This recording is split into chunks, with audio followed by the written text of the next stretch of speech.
Nə olduğunu ilk öncə baxaq. Görə oksidlər nədir? Oksidlər.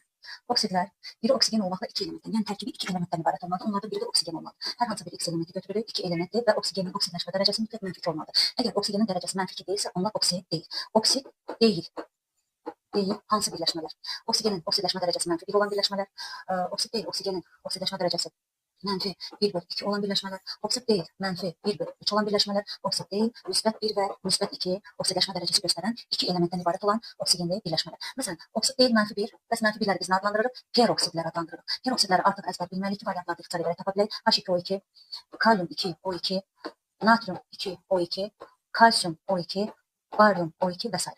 Mənfi 2-də 1 superoksid. Məsələn, kalium O2 oksidləşmə dərəcəsi mənfi 1/2-dir.